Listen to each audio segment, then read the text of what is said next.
Masuk berarti. Oke, udah siap ya?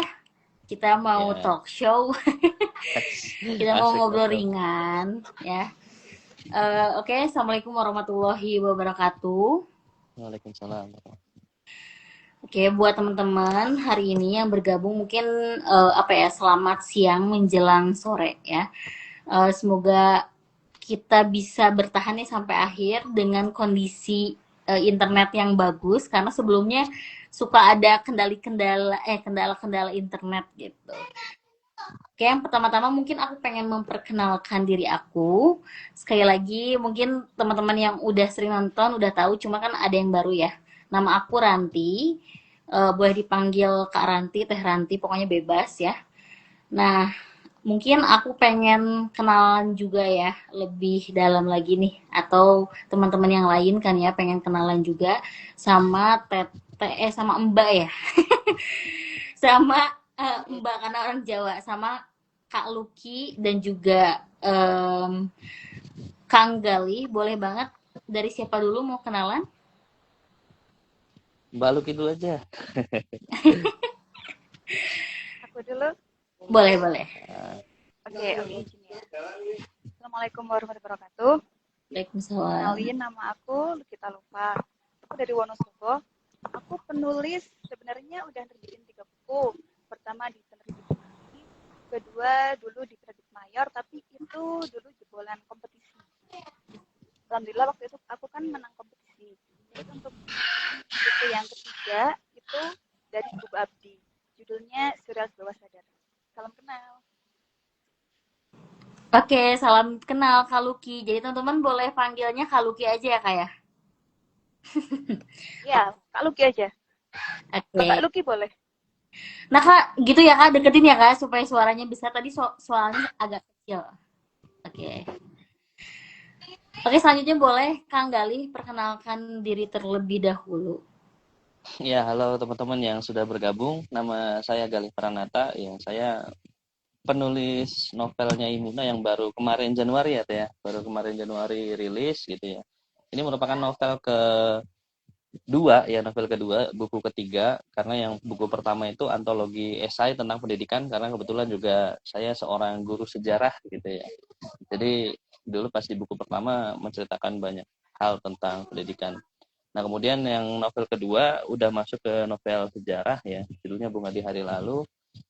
Kemudian yang ketiga baru ini nulis Nyai Muna yang diterbitkan oleh Buku Abdi. Ya, notabene dua novel itu ya novel sejarah karena memang kesukaan dan kecintaan saya terhadap fiksi sejarah ya saya tuangkan di situ. Dan ya senang banget bisa bergabung dengan keluarga penulis Buku Abdi karena ya banyak hal yang bisa saya ambil gitu ya, seru lah gitu, termasuk Teh Ranti sendiri sebagai editornya luar biasa ya gitu Teh. Kemudian Oke. udah ya itu aja ya. Nggak apa-apa, nggak apa-apa. Mau, Iya, iya ya, sama ini sih mungkin aktivitas sekarang kesibukannya mungkin selain ngajar juga saya mengisi kolom di website National Geographic Indonesia. Jadi bagi teman-teman yang barangkali suka dengan hal-hal yang serupa gitu ya, artikel-artikel populer tentang sejarah, mungkin bisa mampir gitu ya ke tulisan saya di National Geographic Indonesia gitu Teh.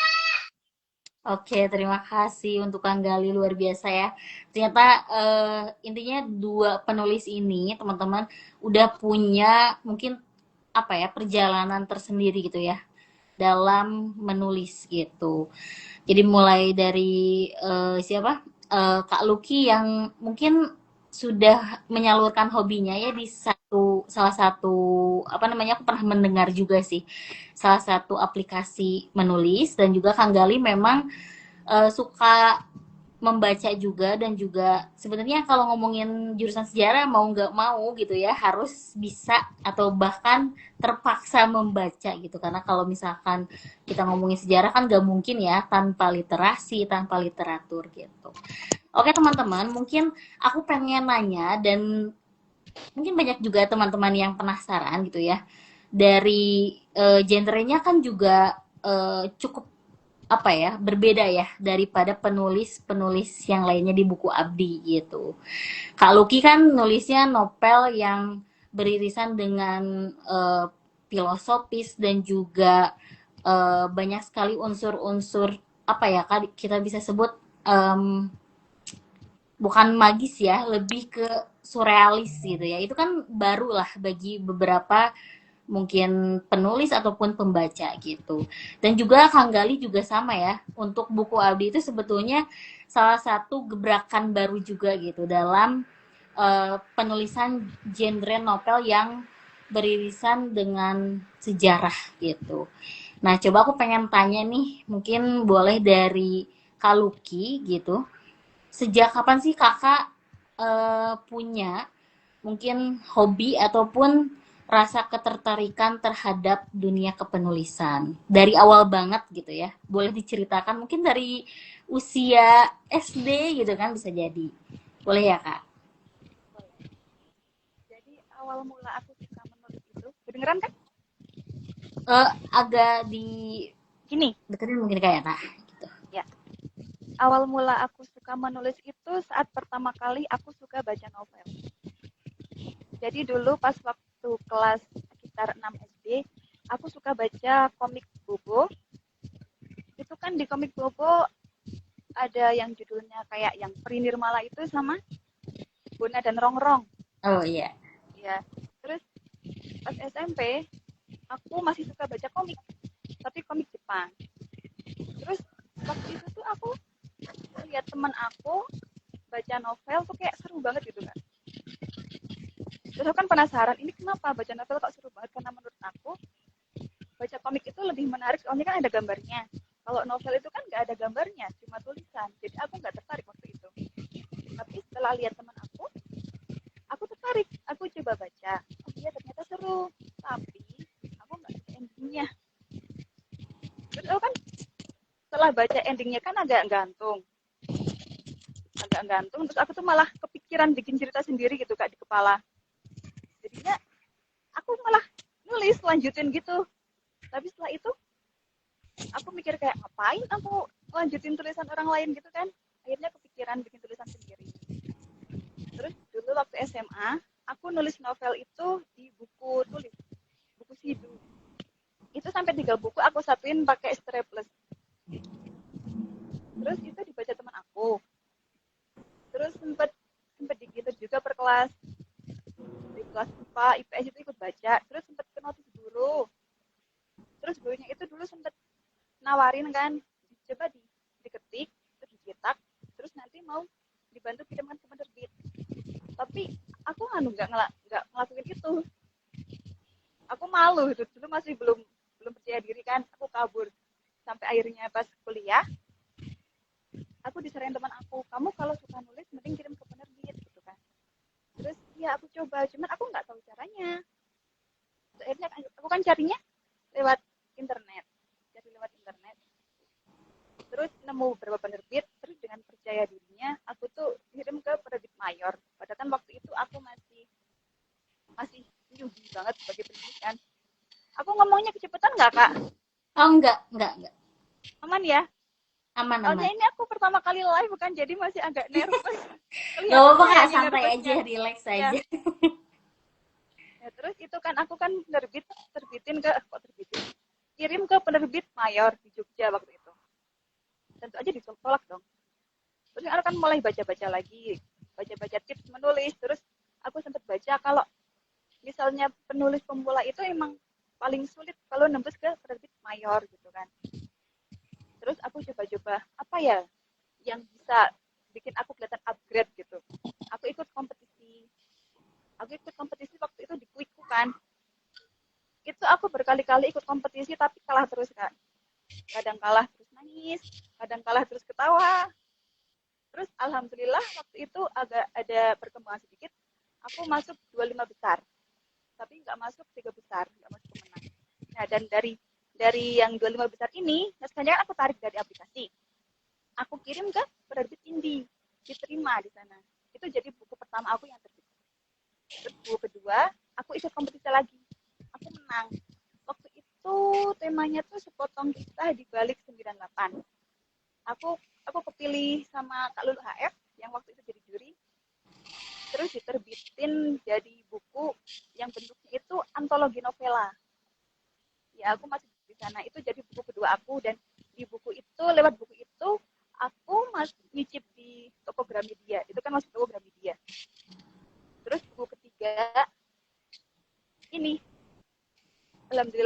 ke buku abdi. Ya jadi itu sampai segitu, masih berusaha upgrade diri lagi, mau berkembang lagi gitu Kak. Oke, berarti kalau gitu punya satu apa namanya pengalaman yang cukup jauh juga gitu ya Kak. Karena setahu aku juga maksudnya ada yang memang karena COVID nih terpaksa buat nulis, kemarin tuh ada yang kayak gitu ya. Jadi keresahan-keresahan yang pertama kali mereka apa namanya bisa tuangkan lah di tulisan gitu. Ada juga yang udah kebiasaan tadi kan seperti kakak lah ya. Kakak berarti punya satu kebiasaan yaitu membaca dulu gitu sejak sekolah di bangku sekolah. Nah, gimana Kak? Ada yang mau dijelaskan? Ya, jadi sebenarnya ya aku juga mulai kembali menulis itu pas COVID Kak. Oh Jadi iya. dulu tuh aku sempat sempat mau mengubur mimpi aku itu kan. Aku nggak mau jadi penulis lagi, tapi gara-gara COVID nih, akhirnya aku nulis, akhirnya aku kebetulan itu kan kompetisi datangnya kan pas COVID. Akhirnya aku ikut. Ya gitu, akhirnya keterusan. Soalnya udah ada buku yang terbit, terus aku merasa itu peluang aku. Jadi aku terus mau terus menulis buku gitu. Oke, jadi berarti COVID ini bisa menjadi salah satu ini ya, maksudnya pemantik ya buat beberapa orang tuh ketika menyalurkan mungkin rasa apa namanya kebosanan, stuck gitu ya, atau hal-hal yang membuat mungkin resah ya bagi sebagian orang karena aku juga lihat dari teman-teman yang lain tuh kayak aku ngerasa nggak produktif mendadak gitu kan ketika COVID tuh gitu jadi akhirnya ya udahlah daripada kayak gitu mendingan menuangkan isi pikiran keresahan itu lewat tulisan gitu kebanyakan sih yang kayak gitu berarti hampir sama ya kayak Iya, aku mirip-mirip kayak gitu. Soalnya oke pas COVID itu kan ada social distancing ya, jadi punya ya banyak waktu kan, nggak boleh keluar, jadi ngabisin waktunya itu pakai nulis. Oke, keren ya teman-teman ya. Jadi dari satu keresahan bisa menjadi sebuah tulisan. Aku pengen ke Kang Gali dulu ya kak ya. Untuk Kang Gali gimana nih? Aku juga penasaran. Sejak kapan? Aku juga baca ya kak beberapa tulisan. Enaknya kakak atau Kang ya? Kang aja deh. Kang aja nggak apa-apa deh. Oke, baca beberapa tulisan Kang Gali emang lebih mungkin kita katakan bukan fiksi ya, non fiksi justru gitu. Beberapanya gitu kan. Apalagi tadi di National Geography. Ini kan berarti ada perbedaan ya Kang ya. Coba aku pengen tahu deh kenapa gitu atau sejak kapan lah sama ya. Sejak kapan Akang tertarik dengan dunia kepenulisan ini gitu. Ya. Suaranya jelas ya Teh ya? Jelas jelas. Ini aku tuh penasaran deh. Di kameraku, di layarku kok cuma aku sama Teranti ya? Kak Luki kok nggak muncul ya? Apa emang? Wah Ya udahlah. serius. Iya serius, cuma berdua doang. Ya udah nggak apa-apa deh. Nggak apa-apa, nggak apa-apa. Iya. Suaranya Heeh. ada tapi suara kalau Suaranya gitu. mah ada, suaranya ada, tapi nggak ada itunya. Jadi nggak tahu nih Kak Luki tuh kayak gimana. Iya iya iya. Gitu ya, kok bisa? Kenapa ya? Tapi di Kak Luki muncul ya? Iniku wajahku muncul ya, Muncul, layarku dia ya. muncul. Gitu ya. Muncul Ya semua. udah. Oke, Nah, nggak takutnya apa-apa. Nanti terakhir kalau aja ya, Kang. eh, eh, Iya. iya. Iya ya, sorry sorry. Iya, untuk dunia penulisan sebenarnya aku tuh udah mulai senang nulis dari SD ya. Dari SD tuh Wah, sama ayah tuh suka dibeliin buku apa ya namanya kertas polos gitu A4 gitu. Jadi itu dulu aku sering bikin clipping. Dulu cita-citanya emang pengen jadi wartawan bola, jadi jurnalis gitu ya, jadi wartawan bola. Cuma sederhana sih mimpinya pengen masuk ke stadion nggak bayar gitu. Kan kalau kalau nunjukin kartu pers kan gratis ya gitu. Jadi emang dari dulu tuh seneng ngulik-ngulik tentang dunia jurnalistik tapi di bidang sepak bola gitu. Nah mulai dilatih benar-benar itu ya waktu pas SMA gitu ya sekitar 2011 itu gabung ke majalah sekolah. Nah, di situ di majalah sekolah tuh ya jadi reporter gitu. Nah, itu yang serunya sering ninggalin pelajaran tapi yang izinin tuh gurunya gitu. Gitu. Jadi dulu pernah 2010 apa 11 ya 2011 kayaknya di Jogja itu gempa Jogja itu dikirim sebagai relawan sekaligus untuk liput berita. Jadi untuk orang Jawa Barat yang main ke Jogja pada saat itu mah istimewa banget gitu ya. Apalagi semua biaya ditanggung oleh apa namanya sekolah gitu. Nah dari situlah sebenarnya mulai serius nulis dan kemarin ya sama sih pandemi ya. Mungkin pandemi bawa berkah gitu ya. Waktu pandemi itu aku coba-coba apply untuk mulai nulis. Waktu itu diarahkan pertama kali ke Intisari karena memang gaya tulisannya kan sejarah gitu ya, Teh ya. Jadi Intisari memang untuk majalah sejarah. Nah, aku coba nulis di situ dan waktu itu edisi bulan Juli itu temanya tentang cerita Panji. Nah, cerita Panji itulah kemudian aku akhirnya liputan ke Keraton Solo untuk meliput wayang gedok gitu. Nah, wayang gedok disitulah akhirnya aku nulis, dikasih waktu selama 2 minggu gitu ya, dan disitu akhirnya ternyata redaksinya suka gitu ya, Mas Mahandis Yohanata Tamrin itu sebagai managing chief editor suka gitu. Akhirnya diterbitkan di Intisari. Nah, itu Juli 2021 itu terbit di Gramedia tuh. Nah, itulah kemudian setelah itu seterusnya malah di hire untuk menulis sebagai kontributor websitenya gitu. Jadi itu yang rutinan. Nah, sebenarnya untuk keinginan bikin buku belum sih waktu itu ya, karena lagi enjoy nikmatin nulis harian gitu ya, jadi penulis lepas. Kalau ada apa-apa menemu ya keresahan dan lain sebagainya itu karena wartawan dulu senangnya cari-cari gitu ya. Jadi lagi nongkrong di angkringan, kemudian wawancara-wawancara orang yang lagi di angkringan, terus dibuat berita gitu dan seterusnya. Jadi selain suka baca, suka reportase juga gitu. Nah, dari situlah akhirnya eh, ada temen bilang artikel-artikel di National Geographic tuh bisa tuh dibukuin gitu. Makanya yang pertama buku tentang pendidikan tuh sebenarnya aku nggak nulis banyak, tapi itu cuplikan dari tulisan-tulisanku yang udah terbit di website gitu. Nah, baru yang Bunga di Hari Lalu itu karena waktu itu kayaknya baru nyelesain novelnya Pram yang Anak Semua Bangsa gitu ya. Eh, aku udah riset beberapa hal tentang Hindia Belanda karena memang suka sekali dengan konteks kolonial Belanda gitu. Nah, disitulah akhirnya aku kembangkan sebuah novel romance yang latarnya itu menggunakan abad ke-20 ya, tahun 1900-an gitu. Nah, kemudian yang terakhir itu ya itu Nyai Muna itu muncul waktu aku lagi vakansi sih, lagi plesir ke Gunung Kidul karena kan sekarang aku domisili di Klaten ya tuh ya. Waktu piknik gitu ya kalau teman-teman mah biasa weh main di pantai gitu ya. Kalau saya tuh kemarin kebetulan lagi ngopi-ngopi aja di pinggir pinggir pantai Gunung Kidul terus kemudian baca-baca nemu satu artikel tentang Gundik. Nah, ini seperti menyatukan puzzle-puzzle. Sebelumnya aku pernah baca Gadis Pantainya Pram, itu juga sama tuh ya. Nah, maka dari situlah ketertarikan tentang novel pergundikan itu jadi apa ya, tantangan tersendiri lah buat aku bisa nulis satu tulisan yang akhirnya jadi Nyai Muna ini gitu. Jadi itu perjalanan singkat sih Teh tentang ininya apa cerita di balik novel ini ya Nyai Muna gitu. Oke. Ada komen nih, sebentar ya, 2 favorit katanya tuh dari Kak Halaman Halimun ya atau Kak Ah Pogi. iya. Teh Halo, Pogi, Teh Pogi, apa kabar? Oke, Makasih Kak. apa ada yang mau dilanjutin buat Kang Gali? Oh udah Teh, udah. Udah. Oke, Iya. oke, panjang banget ya, maksudnya dua pengalaman yang berbeda, tapi unik ya, unik dan menarik gitu. Berarti Kang Gali ini berawal dari apa ya? Kurang lebih mungkin jadi wartawan gitu ya. Jadi Iya. wartawan yang akhirnya bisa gitu ya mengembangkan ke apa namanya bidang-bidang yang lainnya. Oke, menariknya gini sih Kang. Apa ya? Mungkin bagi sebagian orang kan agak sulit ya dari non fiksi ke fiksi. Kalau aku pribadi sih kadang kayak gitu ya. Cuma nanti kita bakal bahas itu.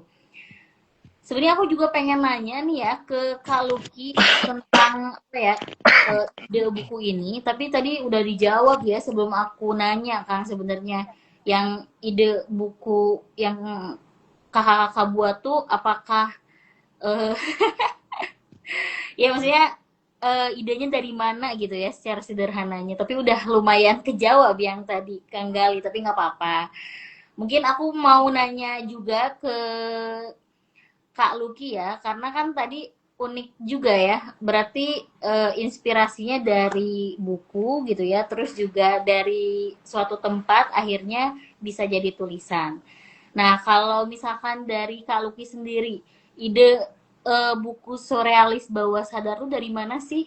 Soalnya jujur ya, aku pas baca itu tuh kayak wah ini keren ya, mengemas mungkin peristiwa yang nggak begitu complicated ya Kak ya, tidak terlalu complicated, bahkan mungkin dari segi waktu aja cukup singkat ya untuk sebuah novel gitu, tapi bisa dikemas sampai satu buku. Itu jarang banget loh Kak. Kalau nggak ahli tuh biasanya pengen masukin banyak hal gitu ke buku tuh gitu ya.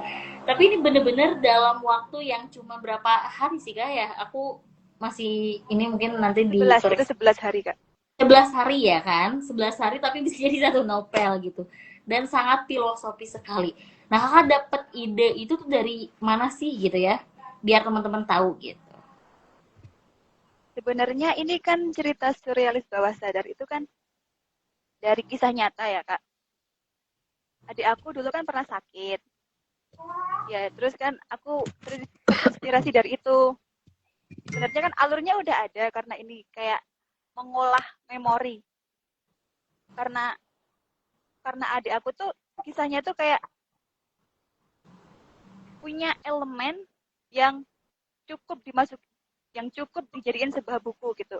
Elemennya kan ada elemen medis, elemen horor, terus aku tambahin fantasi.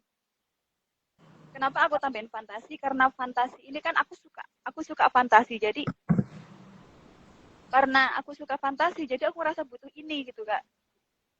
Biar karena untuk menceritakan sebuah cerita yang sampai satu buku, itu kan makan waktu. Jadi aku butuh fantasi karena aku suka biar nggak bosen gitu. Apakah cukup menjawab atau belum ya, Kak? Menjawab kok kak, cuman aku penasaran nih kak, apakah si fantasi itu tuh ada inspirasi nggak kira-kira dari misalkan film kah, atau tadi kayak Kang Gali kan dari buku ya, jadi dielaborasikan misalkan atau terinspirasi dan sebagainya. Oh, kebetulan tuh aku dari kecil suka yang fantasi-fantasi.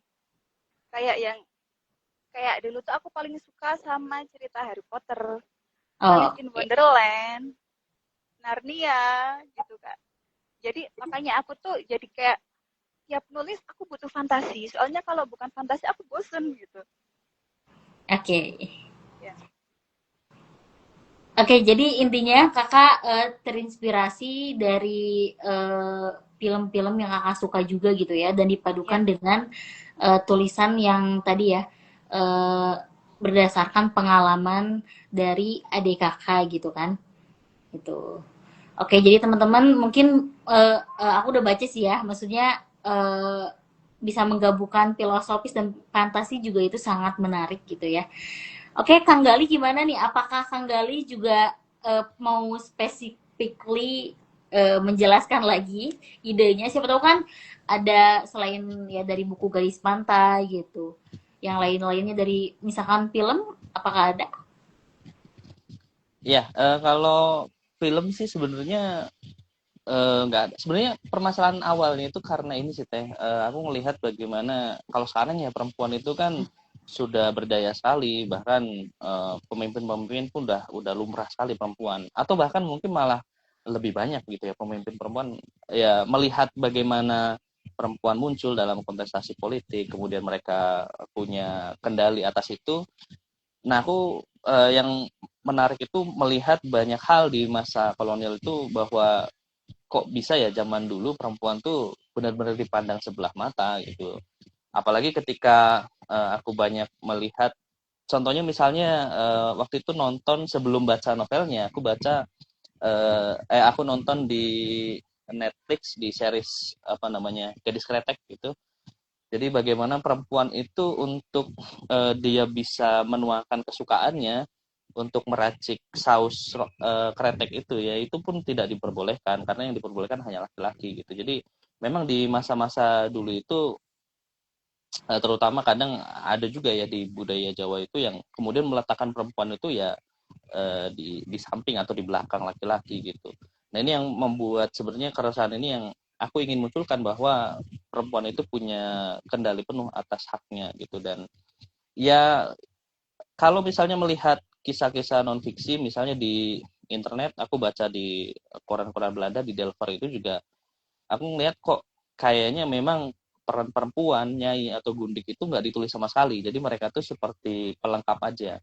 Kalau di foto-foto dokumentasi zaman dulu gitu ya, sering lihat perempuan itu ya benar-benar babu itu ya di apa namanya di belakang gitu ya, selalu tampil di belakang, jadi dia tidak pernah ditampilkan di muka atau di depan gitu.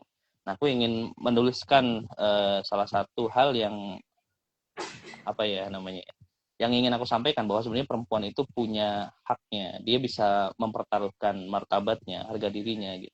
Sekalipun dalam konteks pada saat itu tatanan kolonial yang sangat mengekang perempuan gitu. Ya ini sebenarnya sama sih seperti Kartini, cuma memang bedanya kalau Kartini kan dia semacam punya privilege ya, dia berpendidikan dan lain sebagainya. Cuma ya karena dulu ada di dalam sejarah tuh masa analis ya Teh ya. Jadi kita melihat sejarah itu secara total, tidak melihat hanya dari sejarah yang ditulis oleh para pemimpin. Nah, tapi aku juga ingin melihat sejarah dari orang-orang kecil gitu. Nah, Munasya ini saya munculkan sebagai apa namanya, orang kecil, perempuan yang miskin dari desa, yang dia pun bisa kok bertarung untuk menjaga harkat dan martabatnya sebagai perempuan di masa kolonial. Itu sih Teh. Oke, terima kasih.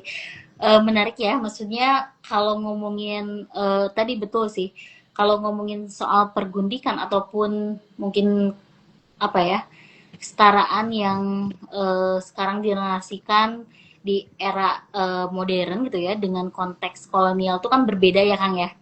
Kalau Iya. gundik mungkin bahkan kalau ngomongin gundik udah banyak apa ya, terdegradasi atau mungkin bergeser ya nilai makna dari gundik itu sendiri dengan konteks kolonial dan juga sekarang gitu atau hari ini.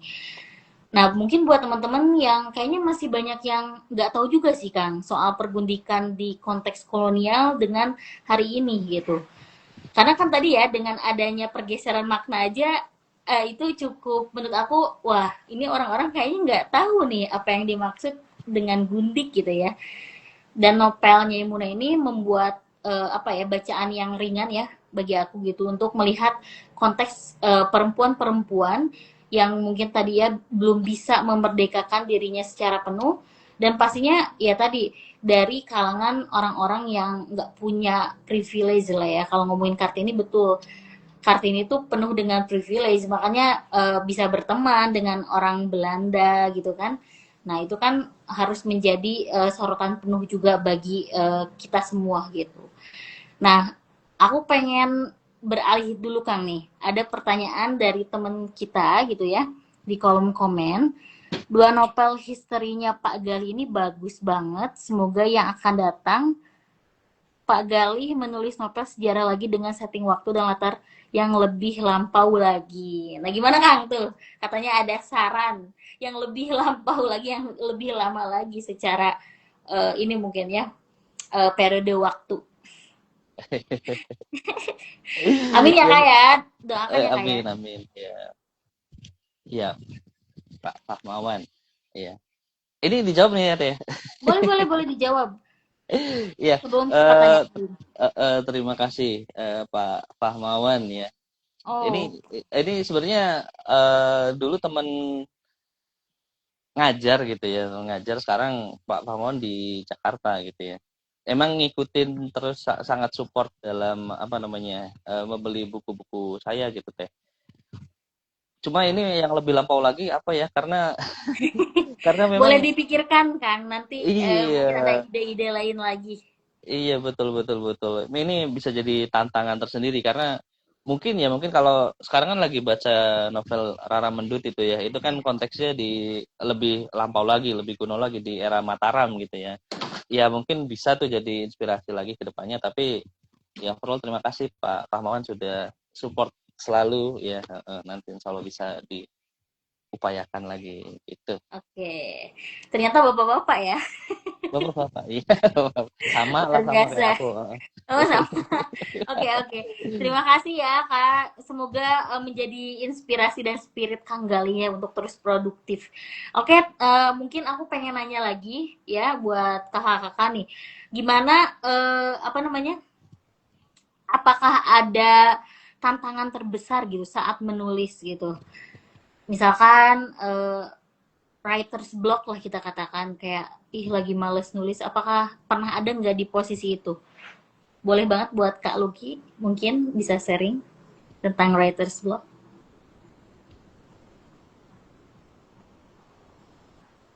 Ah, Kak, nggak ada suaranya. Udah, maaf Oh, maaf oke, tadi udah. masih di mood. Di mute ya. Iya, kalau tantangan aku saat menulis itu biasanya mood swing, ya kan? Biasanya tuh kalau mau nulis kayak mau nulis tapi nggak tahu kan mau nulis apa. Tapi kalau kalau aku ngerasa kayak gitu, biasanya aku baca yang sebelumnya. Kedengeran kan? Oke, kedengeran. Biasanya aku baca lagi dari bab sebelumnya, baru nanti ceritanya mulai ngalir lagi. Gitu, Kak. Biasanya tuh gara-gara mood swing, Kak. Mood swing. Terus Ya, apa lagi? Ada yang lain? Gara-gara mungkin kalau misalnya kalau dulu banget pas masih awal menulis itu biasanya kayak mau sok jago. so Gitu kan. jago. Ya, sok jago kayak aku nggak tahu ini tapi mau nulis ini gitu kan. Kalau sekarang kan udah punya metode sendiri, udah nulis 3 buku. Jadi mending bikin outline-nya dulu, terus nanti baru kita kalau ada yang butuh riset, riset sesuai kebutuhan gitu. Gitu, Kak. Oke. Buat Kang Gali gimana Kang Gali pernah merasakan writer's block ketika menulis misalkan salah satu karyanya gitu ya? Atau Nyai Muna mungkin apakah ada writer's block ketika menulis Nyai Muna? Iya, writer's block-nya itu sebelum ketemu Teranti. Iya, karena itu tuh sebenarnya pikiran yang udah lama teh. Jadi dari tahun 2023 sih aku tuh baca novel-novel pergundikan gitu. Cuma akhirnya ya itu Teh Fogi ya. Teh Fogi itu yang Hmm. membantu saya untuk ketemu Teh Ranti. Yang awalnya itu sempat mangkrak lama naskahnya, jadi ada motivasi tuh karena ada yang nungguin kan. Gitu. Ya sama sih, ini masalah umum ya bagi penulis. Memang tantangannya kalau kata Kunto Wijoyo ya, salah satu kunci keberhasilan jadi penulis kan menulis, menulis dan menulis gitu. Ya tiga-tiganya harus nulis gitu. Kalau kita vakum gitu ya, kita lama nggak nulis ya lama-lama ini juga nggak tumpul ya, lama-lama tumpul Ya. gitu. Jadi ya sama itu writer block. Cuma ya, kendala terbesar adalah memulai sebuah tulisan tuh inspirasinya sih tuh. Inspirasinya karena Inspirasi. terutama novel ya, novel itu kan eh, karangan gitu ya. Jadi apa nih mau apa gitu ya. Nah itu mungkin yang susah untuk kita mulai kalau memang inspirasinya nggak ada gitu. Jadi ya cukup mahal lah inspirasi seorang penulis, maka dari itu kemudian ya saya sangat menghargai banyak novel-novel itu karena saya kira mereka sangat luar biasa tuh dalam meracik inspirasi bagaimana latar dari penulisan novel itu gitu. Itu yang susah, cari idenya. Oke, cari idenya ya, susah dan juga mungkin gimana nih cara untuk mengasah imajinasi yang eh, sesuai gitu ya dengan genre yang akan dituliskan gitu ya.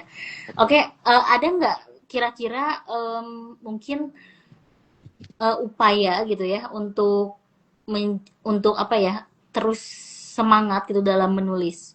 Kan teman-teman yang lain biasanya tuh aku biasanya kan ngopi gitu ya di kafe, nah itu lumayan punya inspirasi katanya. Nah, buat teman-teman apakah ada gitu upaya-upaya yang seperti itu atau misalkan hobi yang lainnya? Boleh? Siapa yang mau menjawab? Kak Gali dulu sekarang. Oh iya, iya jadi lempar-lemparan ya. Iya, iya betul sih teh sama setuju. Ngopi sih ya ngopi. Kalau aku teh biasanya malam ya. Malam itu kayaknya agak cocok itu untuk kembali lagi ya kalau penulis kan sebenarnya kerja seni gitu ya. Jadi aku merasa ketenangan, kemudian apa namanya fokus gitu ya. Lampu udah gelap, hanya temennya itu lampu apa namanya, lampu kerja gitu ya, atau lampu tidur lah gitu ya. Nah itu yang membuat mood itu bisa semakin bagus gitu. Ya apa namanya, kopi juga menurutku bisa ngebantu banget gitu. Kalau di kafe sih aku belum pernah ya, meskipun katanya working space, cuma aku belum pernah berhasil menulis di kafe. Aku lebih nyaman di ini, di meja kerjaku sendiri gitu ya, nulis di sini. Udah 3 buku di sini semua. Ya malam sih gitu. Biasanya kondisi-kondisi udah malam, menggalau gitu ya, sambil dengerin musik gitu. Kondisinya agak gelap remang-remang, nah itu bisa lah untuk apanya namanya, aku bisa nyelesain tulisanku gitu. Oke. Jadi beda ya. Apa ini berkaitan dengan kepribadian atau enggak? Aku nggak tahu. Cuman beberapa orang memang berhasil katanya ya, ketika dia bisa nongkrong-nongkrong gitu ya, akhirnya ada inspirasi nih buat menulis. Terus juga apakah apa namanya? Aku pengen nanya juga nih ke Kang Gali, apa ada ini nggak Kang, kayak misalkan ngobrol gitu sama orang? Ada beberapa kemarin tuh aku kayak wawancara, aku ngobrol sama orang akhirnya terinspirasi gitu. Ada Iya, gak? iya. Ada banget ya. Selalu sih teh, selalu. Mungkin yang Nyai Muna ini yang enggak ya. Nyai Muna ini yang enggak terinspirasi dari orang, dari interaksi gitu ya. Tapi 2 bukuku sebelumnya yang tentang pendidikan, apalagi itu kan memang dihabiskan dalam ya angkringan. Aku nyebutnya angkringan gitu ya. Public spare, di ruang publik. Aku ketemu banyak orang di sana. Aku bisa tuh nulis berbagai hal.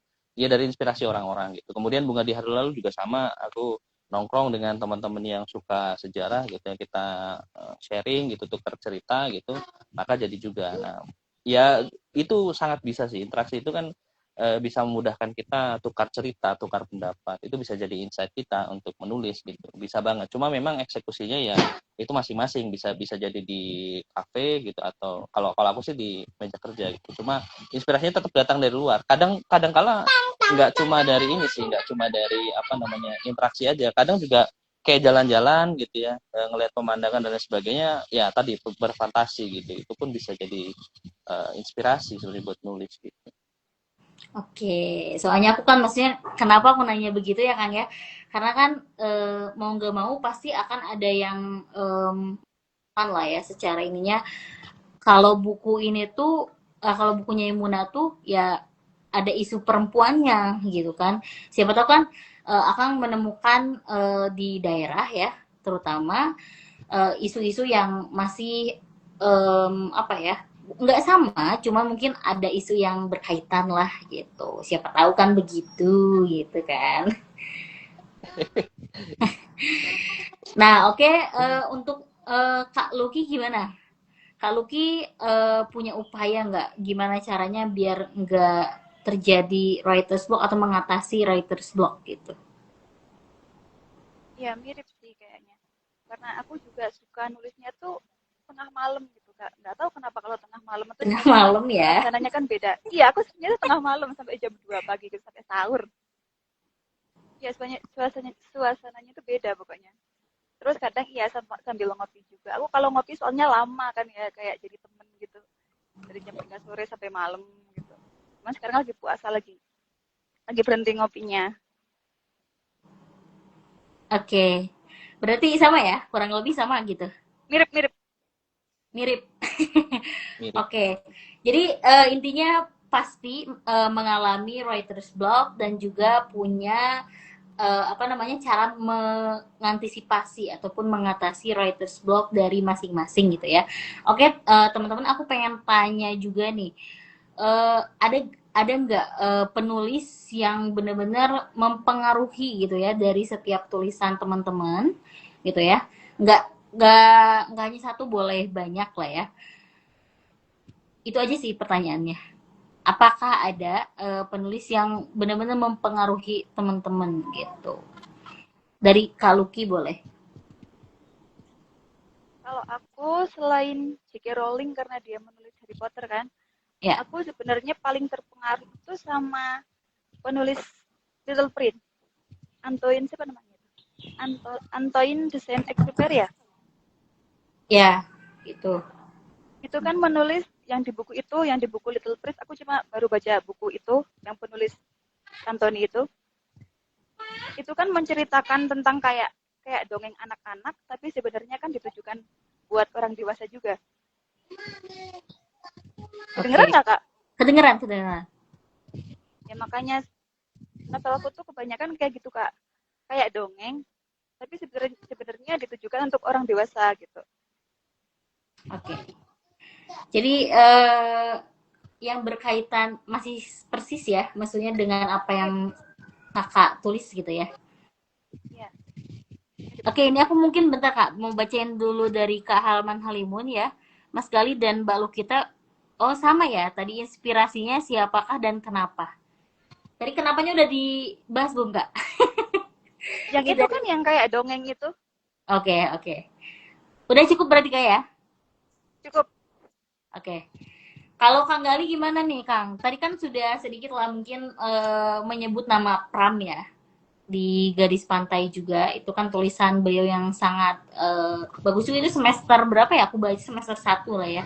Memang cukup apa ya, untuk aku juga saat itu kan lagi apa tertarik dengan isu-isu feminisme Kang waktu itu, jadi aku baca buku Gadis Pantai itu dan ternyata ada ya buku Pram yang nggak terlalu jelimet banget gitu. Untuk aku yang baru masuk ke jurusan sejarah gitu. Apakah ada Kang selain Pram misalkan yang menginspirasi Kang Gali? Ya, kalau aku pertama kali sih tuh ya, pertama kali tuh aku sebenarnya suka novel karena aku waktu itu kedatangan Terelie. Teman-teman itu di sekolah dulu, Terelie pada seneng gitu ya. Nah, aku waktu itu sebagai tukang foto nih, Kang foto ya, tukang foto, foto-foto, terus kemudian akhirnya ngobrol lah sama Terelie langsung gitu ya. Nah, di situ akhirnya aku baru tahu ternyata ada orang yang sebegitu mencintai dunia menulis itu Terelie, dan aku pengen lah suatu hari nanti tuh kayak Terelie gitu. Waktu itu kan kalau nggak salah Darwis itu dosen bantu di UI kalau nggak salah ya, Terelie itu Ya. di FEB kalau nggak salah. Nah itu pengennya dia itu aku masuk ke FEB UI, cuma kan nggak sampein. Cuma ya aku pengennya besok itu terinspirasi kayak Terelie gitu, punya apa namanya ya, daya menulis yang luar biasa. Nah maka dari itu kemudian waktu itu Terelie sedang baru rilis Ayahku Bukan Pembohong. Itu Oke. novel pertama aku yang aku baca. Novel pertama Oke. yang aku baca, iya. Dan setelah itu kan akhirnya aku baca tuh Hafalan Suatu Lisa, Rembulan Tenggelam di Wajahmu, Daun yang Jatuh Tak Pernah Membenci Angin. Nah itu novel yang mengajak aku bertumbuh, itu novelnya Terelia. Kemudian setelah itu aku kenal ya Pram ya, Pramudia. Ketika aku kuliah itu aku baca Pram ya, awalnya dari Bumi Manusia karena awalnya romance kan, baru setelah itu jelimet tuh ke sananya gitu ya. Nah selain itu juga Buya Hamka sih, mungkin aku ingin bersastra sebagaimana Hamka ya, menulis itu kan sepertinya cantik manis gitu, sastra Melayunya tuh luar biasa gitu, itu yang menginspirasi aku ya. Sama ya mungkin kalau untuk yang fakta sejarah, Dido Michelson ya, yang Lester Den Ik atau Lebih Putih Dariku, itu juga dia kan sebenarnya sedang menceritakan temennya gitu ya. Jadi bagaimana dia menceritakan fakta yang dibalut ke dalam sebuah novel itu yang ya, kayaknya aku bisa deh nulis kayak gini gitu. Nah, Nyaimun itu sebenarnya dari Dido juga gitu. Dia kan menulis Belanda ya. Ya itu sih, ada sebenarnya ada banyak sih teh. Masing-masing membawa alasannya sendiri kenapa aku mengidolakan mereka gitu. Gitu. Oke, terima kasih Kang Gali. Jadi dua-duanya punya perbedaan ya yang cukup kontras antara Mbak Lucky dan juga Kang Gali karena mungkin sesuai dengan gendernya ya. Meskipun sebetulnya aku dua-duanya juga sama pembaca Terelia juga Kang, karena apa ya, Terelia itu menjadi salah satu penulis yang menghantarkan aku untuk bertemu dengan buku-buku yang lainnya gitu ya. Saat sekolah kan juga sama ya, di perpus itu siapa sih yang nggak ada Terelie kayaknya gitu ya. Kayaknya semua perpus di sekolah itu Terelie. Gimana Kak Luki, mengalami nggak ada Terelie di perpus? Buku Terelie Belum, di belum perpus? pernah. Oh belum pernah? Oh, apa bukunya atau orangnya, Kak? Bukunya. Nah, kalau bukunya ada. Ini di rak buku ada. Oh Kalau iya orangnya benar ya. belum pernah. Ya kalau orangnya juga aku belum pernah Iya. ketemu sih ya. Cuman Terelia ini menjadi bagus ya, maksudnya mungkin pengalaman yang sangat personal ya bagi teman-teman yang suka literasi pasti pernah membaca buku Terelia gitu karena memang genrenya tuh ringan banget ya buat semua mungkin bukan cuman orang-orang dewasa ya anak-anak juga masuk gitu ditambah apa namanya gaya bahasanya gitu yang ringan. Aku bacakan dulu ya yang Kak para apa ini Pahmawan, boleh info dong novelnya Mbak Lukita. Boleh buat kakak yang lainnya juga gitu ya, kakak yang lainnya juga yang mau bukunya Kak Lukita yang surrealis bawah sadar di apa namanya official store kita di Buku Abdi ataupun di Rama Widya Official. Jadi silakan boleh di Orange ataupun di TikTok ya di Marketplace. Cari aja judulnya Surrealis Bawah Sadar dan juga kalau misalnya ada yang mau bukunya Kang Gali yang lainnya cari yang judulnya Nyai Muna di Orange di TikTok di Tokopedia sebenarnya juga ada ya. Nah itu pokoknya yang kalian punya pokoknya ya aplikasi marketplace boleh dicek-cek judul Surrealis Bawah Sadar dan juga Nyai Muna gitu. Untuk Kak Pahmawan ya silahkan dicari di marketplace. Oke selanjutnya mungkin aku pengen bertanya gitu ya.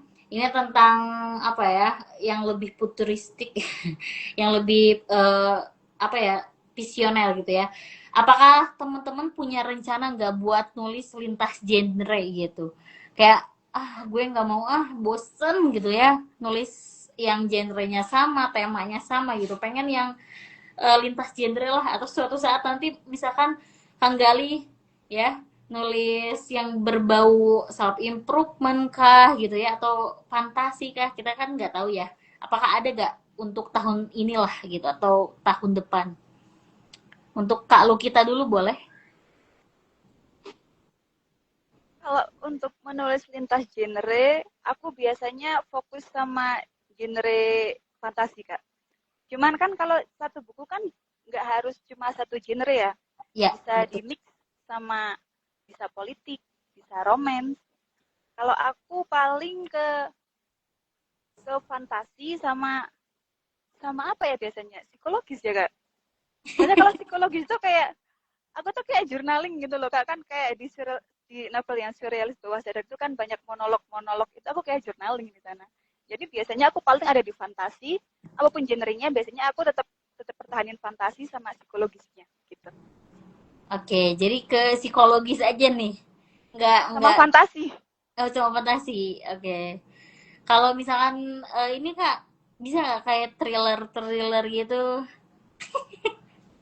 Insya Allah aku kayaknya bisa deh. Soalnya buku pertama ada thrillernya juga, ada Oh iya pembunuhannya iya. juga. Ya, itu dulu Oh, kan juga juga itu apa dari kompetisi yang 20 besar itu, 25 besar.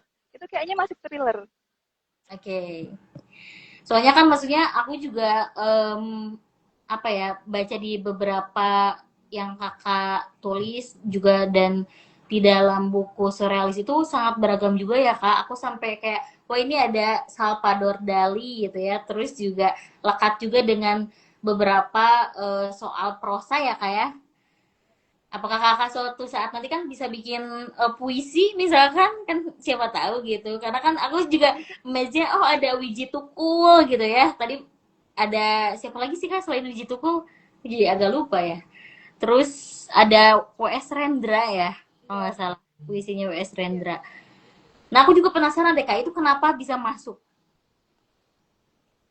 Ya kenapa karena harus Navin kan mereka gimana? kenapa harus puisi mereka Itu sebenarnya apa ya? Kayak bumbu gitu Kak sebenarnya Kak. kayak apa kak gimana Kayak kurang bumbu oh cerita bumbu aja iya. oke Navin kan ini kan tokohnya agak cerewet ya, agak random. Ya aku jadi kayak masukin elemen-elemen apa ya yang kira-kira cocok buat Navin. Elemen-elemennya tuh yang aneh-aneh bisa, yang sastra bisa. Ya gitu aja. Oh gitu aja. Kirain aku tuh memang kakak terinspirasi yang sangat filosofis juga untuk kedua puisi itu gitu ya. Karena menurutku kayak wah ini unik juga ya. Tiba-tiba ada Wiji Tukul gitu. Yang seperti kita tahu kan kalau ngomongin Wiji Tukul berarti berkaitan dengan politik lah ya kalau di Indonesia gitu, atau aktivis gitu kan, salah satu aktivis yang ada di Indonesia gitu. Sebenarnya tadi mau aku kasih di tulisan tuh mau aku kasih sindiran pemerintah tapi nggak jadi kak. Oh gitu. Takutnya terlalu Iya. terlalu apa ya, melebar gitu kali ya. Ya. Oke oke. Untuk Kang Gali gimana nih Kang Gali? Ya, kalau aku mungkin masih di novel ya, Teh. Kalau self improvement tuh kayak nggak bisa banget aku tuh kayaknya. Gak bisa Itu kan banget. iya, kayak apa yang bisa menginspirasi orang lain gitu. Cuma ya mungkin kalau novel aku inginnya bergeser nggak yang melulu sejarah sih gitu ya. Jadi terutama tentang novel pendidikan banyak tuh yang pesen gitu ya, tentang karut marut dunia pendidikan, isu-isu kelam di dalamnya. Mungkin kan kita juga pernah ngobrol ya Teh, tentang Ya. dunia pendidikan seperti apa di Indonesia gitu ya. Nah, aku ingin ke arah sana sih mungkin. Cuma kayaknya dalam waktu dekat aku belum punya keberanian gitu ya. jadi ya butuh waktu lah untuk menyusun berbagai halnya gitu. Ya Oke. mungkin kalau harapannya masih di sejarah sih. Oke. Gak apa-apa Kang, nanti kalau misalnya ada novel pendidikan boleh bang ke kita gitu ya. Nanti siapa tahu kan bisa jadi apa namanya, beberapa koleksi dari tulisan Kang Galita ini sejarah gitu ya. Si temanya yang satu lagi pendidikan gitu kan. Itu lebih bagus nanti lengkap gitu. Iya, amin. Intinya mungkin dari kedua penulis ini gitu ya teman-teman ya. Eh, tentunya mereka punya inspirasi dan juga punya apa namanya, punya genre tertentu yang agak sulit ya untuk diubah atau mungkin bisa lintas genre gitu, karena sebelumnya kalau aku bertanya ke penulis-penulis yang self improvement, mereka pengen gitu ya bisa mengeksplorasi gitu ya karyanya, yang dimana dari self improvement ke novel gitu biasanya. Siapa tahu kan ini teman-teman yang menulis novel pengen nih ke self improvement gitu kan, sebaliknya gitu. Ternyata berbeda ya gitu. Karena mungkin emang agak sulit sih kalau istilahnya kita udah sering apa ya, punya imajinasi menulis novel gitu ya, fiksi. Terus tiba-tiba non fiksi yang berbasis psikologis, meskipun ya sekarang kan banyak ya Kang, kayak self improvement tuh nggak harus dengan apa namanya penulisnya tuh profesional gitu ya. Tapi tadi kayak journaling gitu ya, atau untuk kayak catatan pribadi dan sebagainya gitu. Oke, mungkin pertanyaan selanjutnya apa ya? Aku pengen mungkin tips and trick ya dari teman-teman. Gimana caranya teman-teman apa ya, memberikan saran lah gitu untuk para penulis baru gitu. Apalagi kan seperti yang kita tahu ya, untuk masuk ke mayor itu, penerbit mayor itu kan agak sulit ya gitu. Jadi kayak harus ada seleksi, tahap kurasi dan sebagainya dan lain-lainnya. Nah, buat teman-teman ada gak tips-tips buat penulis pemula gitu? Gimana caranya gitu? Boleh dari Kak Lukita.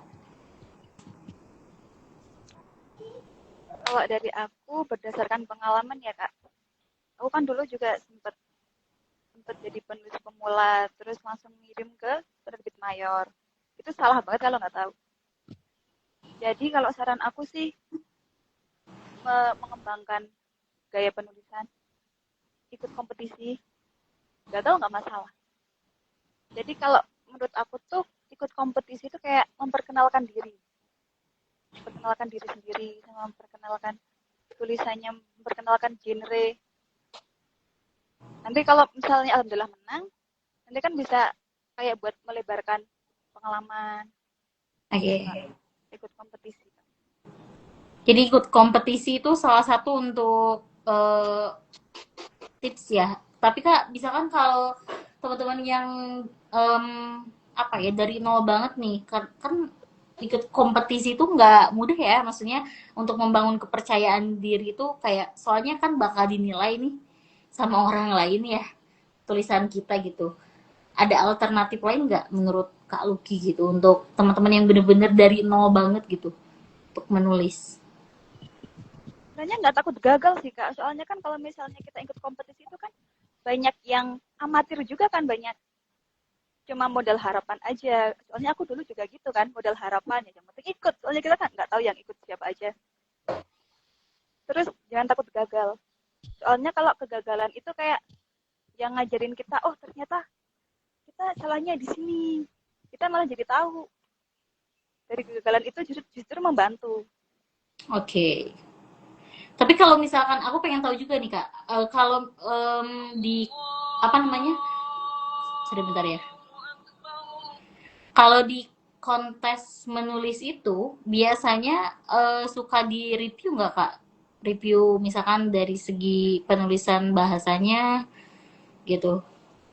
Di review gimana maksudnya? Di Ya di edit. review tuh kayak misalkan dari segi bahasanya atau mungkin temanya atau misalkan alur ceritanya gitu. Apakah di apa namanya? Evaluasi Di ya. ya gitu. Evaluasi lah gitu. Ada Dievaluasi sendiri? no no dari pihak penyelenggara si kontesnya gitu. Apakah ada apa enggak sih? Oh, nggak ada. Oh nggak Nggak ada. ada, nggak dikasih kayak ini salah di sini gitu, nggak ada. Oh nggak ada. Cuman kan ya, karena kan Oh dari novel pemenang kadang kita jadi tahu, oh ini ya pantas jadi pemenang soalnya tulisannya udah rapi, alurnya oh. bagus gitu. Aku kira tuh Soalnya udah sama, ini, udah ada gitu, pasti ada oh gitu. nggak ada. Cuma Hmm. nanti kalau misalnya tulisan kita udah berkembang sendiri kan kita tahu Kak. Kayak dulu kan aku pernah yang novel pernah aku kirim ke penerbit mayor. Kalau dibaca sekarang cringe banget. Kayak ya pantas aja nggak diterima gitu kan. Oke. Jadi itu berdasarkan penilaian sendiri dan mungkin pengetahuan atas berkembangnya atau knowledge yang sudah dipunya gitu ya dari dari dari kepenulisan itu sendiri ya. Oke, dan aku tuh maksudnya bakal di-review gitu, dievaluasi. Soalnya kan kalau misalkan buat teman-teman awam tuh bakal gak tahu ya letak istilahnya eh, menulisnya itu baik atau tidaknya gitu ya, benar atau tidaknya gitu. Nah, kalau dari Kang Gali gimana, Kang Gali? Ada gak tips buat teman-teman yang bener-bener pemula gitu ya, dari nol banget gitu? Ya, kalau aku pengalamannya tuh ya, jadi memang aku tuh penulis pemula gitu ya. Jadi dimulai dari interaksi dan relasi sih teh. Gitu. Jadi aku untuk nulis buku pertama itu benar-benar ngikut ngikut orang gitu ya, ngikut orang. Aku ikut ini ikut itu kolaborasi dulu ya. Jadi aku tuh ngikut orang yang biasa nulis buku, kemudian tulisanku dicatat di situ. Kemudian dia yang evaluasi itu. Jadi interaksi ini, relasi ini yang dengan penulis yang udah pernah atau berpengalaman itu yang membuat aku tuh oh tahu gitu salahku di mana. Jadi yang evaluasi mereka, mereview mereka gitu. Ya meskipun mungkin mereka ini bukan penulis-penulis yang bisa dibilang profesional gitu ya, punya buku banyak, tapi setidaknya dia pernah menerbitkan buku dan punya pengalaman di situ. Dan itu bertahap gitu ya. Aku pun sama terakhir sama Tekogi gitu ya. Kemudian Tekogi ngarahin kan ke sini ke sini ke sini gitu untuk coba nulis ini. Jadi kalau menurutku memang relasi itu sangat penting gitu ya, membangun komunikasi, interaksi sehingga bisa saling mensupport, mendukung satu sama lain. Kalau aku merasa percaya dirinya tumbuh dari situ ya, dari interaksi yang saling support itu atau ya mereka menjadi supporting sistemku dalam menulis gitu. Gitu sih kalau aku. Oke, jadi dari interaksi gitu ya, terus juga apa namanya, Kang Gali bisa apa namanya punya jalan lah ya setidaknya Ya, gitu. Kalau relasi ada misalkan relasi. ini kan ada gak review misalnya dari teman gitu ya, baca dong kan kadang ada yang kayak gitu ya, baca dong tulisan gue gitu ya, bagus apa enggak gitu ke orang yang udah mungkin tadi punya pengalaman gitu. Ada nggak Kang di situasi itu? Pernah Kalau nggak? iya kalau aku ya mungkin iya sih. Cuma biasanya sih kalau kalau sejujurnya ya kalau teman-teman penulis tuh lebih ke nggak tahu mereka bener apa enggak lebih ke ngedukung aja. Jadi nggak terlalu begitu ngoreksi gitu, nggak terlalu Ya. begitu ngoreksi ya. Cuma ngasih tahu oh ini kurang konfliknya kurang diinikan gitu ya, kurang bumbu-bumbunya gitu atau kurang nyastra dikit, kurang sastra dikit gitu ya. Cuma itu aja. tapi aku yang lebih seneng itu ke teman-teman pembaca novel. Temanku ada beberapa yang suka baca novel, ya biasanya aku nulis dia langsung beli bukuku, nah langsung dibaca, nah itu aku kejar tuh. Jadi itu gimana kira-kira tulisanku kurang apa, nah itu yang ngevaluasi itu biasanya lebih jujur itu teman-temanku yang suka baca novel gitu, malah bukan deh. Nah ya, itu yang kemudian membuat aku mengevaluasi tulisanku terus di situ sih. Oke, berarti ada ya maksudnya. Untuk eh, membangun kepercayaan diri itu berarti bisa jadi lewat koneksi ya kalau kayak gitu ya dari Betul, kesimpulannya ya. betul, betul, betul. Meskipun ya tadi ya buat beberapa orang ikut kompetisi itu ya atau kontes nulis itu bisa jadi jalan juga ya selain dari interaksi ke orang-orang. Emang sih aku lihat juga mungkin dari teman-teman yang di beberapa platform menulis yang masih belum terlalu terkenal sekarang banyak ya Kak Luki, aku lihat kayak nggak hanya Wattpad atau apa sih kakak tuh lupa Kuiku ya. Quick.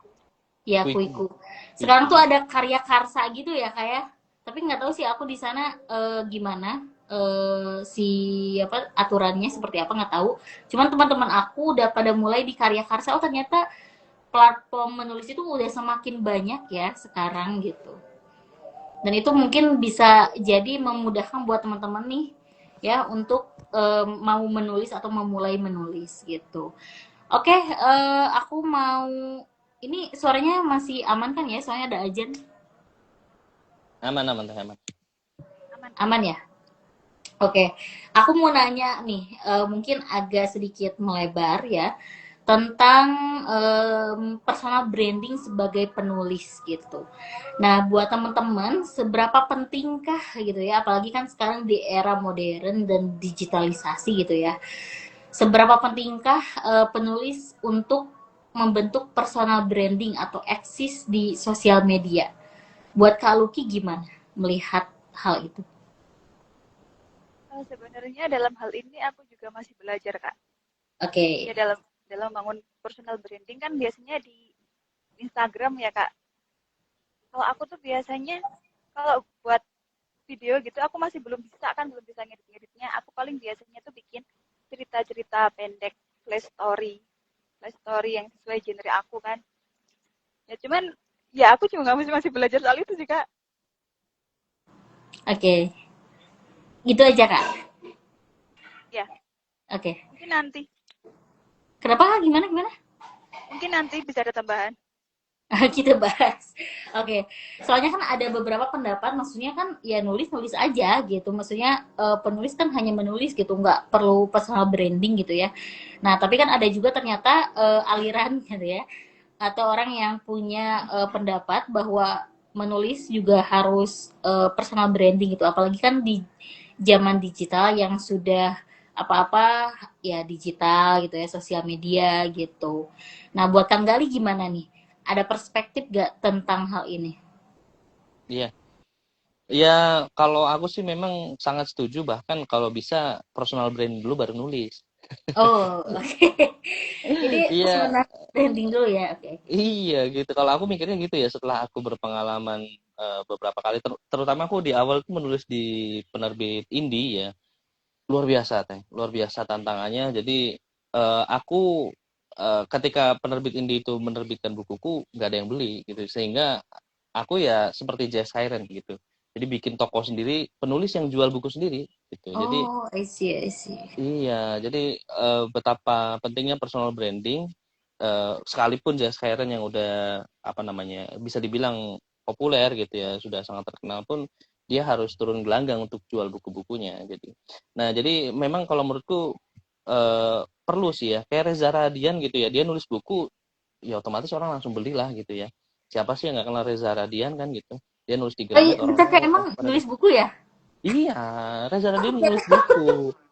Tapi kan maksudnya dia belum nulis buku ya. Ini kita bicara dia belum nulis buku, tapi Ya. kemudian dia nulis buku, pada akhirnya kan orang-orang langsung beli otomatis gitu ya Reza. Ya. Karena dia udah terkenal dulu gitu, personal brandingnya udah kuat lebih dulu, maka kemudian ketika dia nulis apa orang akan penasaran tuh gitu.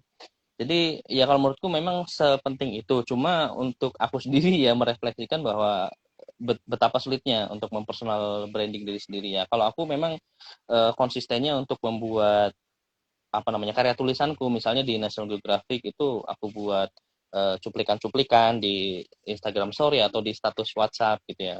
Jadi orang-orang terdekatku minimal itu tahu gitu, aku punya tulisan, aku mau ngeluarin karya dan sebagainya gitu. Itu cuma ya ini masih masih tak bertahap ya. Jadi Ya. untuk membangun personal branding kan nggak singkat gitu ya. Jadi itulah. Ya ini sebenarnya menulis di buku Abdi, masukin ke penerbit mayor tuh salah satu upaya personal branding gitu, gitu termasuk gitu ya. Gitu. Jadi ya semoga dilancarkan lah ini. Amin. Oke. Jadi perlu ya, intinya personal branding itu perlu dan mungkin sama ya, maksudnya buku Abdi juga sebagai penerbit yang istilahnya eksisnya belum cukup lama juga ya. Cuma kan kita memang satu grup ya di grup penerbit yang sudah besar gitu. Dan personal branding ini betul apa ya? Mungkin aku juga mengingatkan buat teman-teman penulis untuk terus mempromosikan karyanya gitu karena dengan mempromosikan banyak juga di marketplace maupun di Gramedia kan ya buku-buku kakak-kakak terjual gitu. Oke, mungkin kami sudah di penghujung acara gitu ya. Boleh gak aku minta buat Kak Lu kita apa ya menggambarkan ataupun menceritakan secara singkat lah isi dari surrealis di bawah sadar tuh apa, bagaimana atau ada gak hal-hal yang menarik gitu ya yang harus penonton pembaca gitu ya para pembaca itu baca buku surrealis bawah sadar gitu, boleh ya ini ajang promosi ini.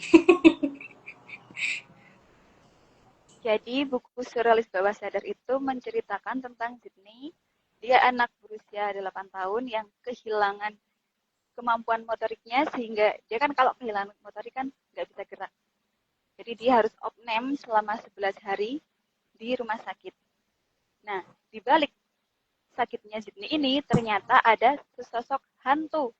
Sosok hantu yang ingin menculik Sydney di buku ini aku menyebutnya mimpi buruk.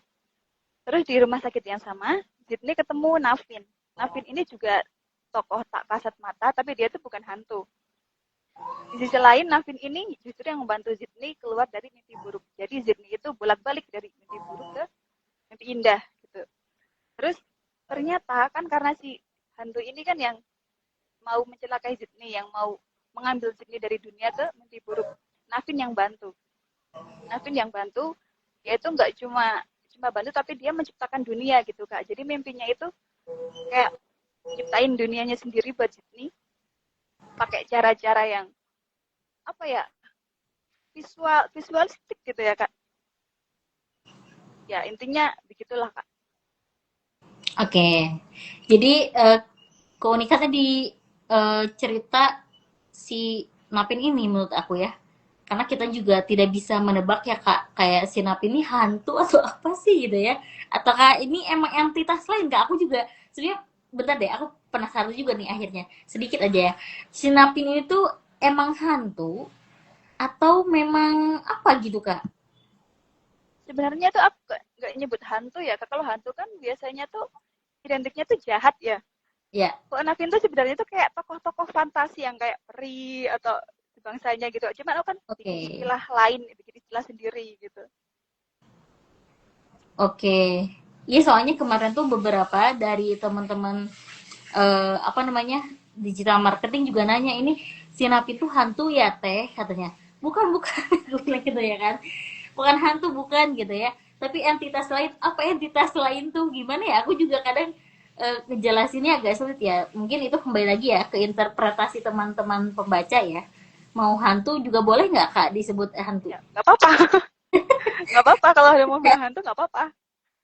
Oke, oke. Menarik ya dan juga unik. Untuk Kang Galih nih boleh untuk ini closingan juga ya. Diceritain sedikit lah ya tentang novelnya Imuna ini gitu dan apa sih keunikan dari novel ini? Ya, jadi sebenarnya ini ceritanya bermula dari seorang anak namanya Munasih ya. Dia seorang gadis dari desa di sebuah kampung di Sragen ya, di Karasidenan Surakarta gitu ya. Ini menggambarkan tentang bagaimana realita gitu, kondisi suatu keluarga yang miskin di era kolonial dulu, di mana ya seringkali terjadi masalah ekonomi, bahkan itu relate dengan zaman sekarang. Itu bisa tercerai-berai karena perkara perut yang masih lapar gitu ya. Jadi ya cekcok keluarga gitu dan lain sebagainya. Ini yang kemudian membuat Munasi bersama ibunya itu terusir, seolah terusir dari rumahnya. Kemudian mereka, kata tetangganya sih, kalau dulu memang diceritakan Surakarta itu merupakan kota besar gitu ya, sehingga orang berharap mereka ke Solo, ke Surakarta itu untuk mendapatkan pekerjaan yang layak gitu. Nah, di sana akhirnya kemudian Munasi bersama ibunya itu dipisahkan karena satu kondisi di mana Munasi itu diminta sebagai abdi kawedanan, sedangkan abdi pesanggerahan, sedangkan ibunya menjadi abdi kawedanan. Nah, disinilah yang kemudian membawa satu cerita episode baru di mana Munas itu survive gitu ya. Mulai dari abdi pesanggerahan gitu ya. Kemudian setelah itu ada semacam perlakuan yang tidak baik dari tamunya yang merupakan orang Belanda, yang ini membuat pada akhirnya Munasi itu dihukum oleh Wedononya ya, Gusti Wedononya, sehingga dia diusir tuh dari pesanggerahan, kemudian dia diminta paksa untuk menjadi eh, semacam babu atau pengasuh anak gitu. Nah, setelah akhirnya dia ketemu dengan sebuah keluarga ya, dia ketemu juga dengan anaknya ya, namanya Luigi gitu, dan disitulah dia menjalani kehidupan sebagai babu. Ya, dari situlah akhirnya banyak tuh misteri yang membawa dia sampai akhirnya dia disukai sama Luigi dan dia menjadi seorang nyai gitu ya, nyai atau seorang gundik dari keluarga Eropa gitu. Nah, disinilah akhirnya kemudian dia menemukan tuh seperti ada teka-teki, ada foto yang mencurigakan gitu ya, kemudian ada isu perselingkuhan. Nah, Oke, disitulah akhirnya banyak misteri yang nanti mungkin pembaca bisa melihat lah ya, bagaimana ininya, akhir dari ceritanya gitu. oke. Kalau ngobrol tuh suka kayak gitu ya, suka kejauhan. Oke, karena kan maksudnya kalau nanti dijabarkan secara apa namanya tuh, Iya, secara keseluruhan nanti teman-teman jadi nggak nggak penasaran penasaran. Nah, iya, gitu. iya. Oke. Jadi dua-duanya punya keunikan tersendiri ya teman-teman gitu. Eh, Salah satu dari Kak Luki ini tadi ya perdebatan apakah Sinapin ini kan entitas yang sangat apa namanya bisa diinterpretasikan lah ya masing-masing gitu ya. Apakah ini hantu atau misalkan alien atau misalnya memang sosok yang ada di mimpi gitu ya, di mimpi gitu. Nah, untuk mungkin bukunya Kang Gali ini apa namanya? Mengangkat isu perempuan pada masa atau konteks kolonial gitu yang dimana mungkin bagi sebagian teman-teman nggak tahu ya soal Gundik ini tuh apa seperti apa bagaimana gitu ya dan akhirnya kan ada ya Kang yang temanku kan aku kasih ya Kang ya kasih buku itu sebagai hadiah atau kado lah buat dia tuh kayak kesel gitu kenapa kok bisa sih si Luigi kayak gitu katanya gitu ya. Terus juga katanya tuh aku tuh yang bikin bingung kenapa nanti kan mungkin ada tokoh yang bernama Sarinto ya, yang dimana kenapa nggak dikasih happy ending katanya kan dan gantung gitu. Apakah akan ada terusannya apa enggak sih? Kan ini jawab nih Teh. Boleh nggak apa-apa nggak apa-apa. Iya, Tapi iya, jangan lengkap gitu ya.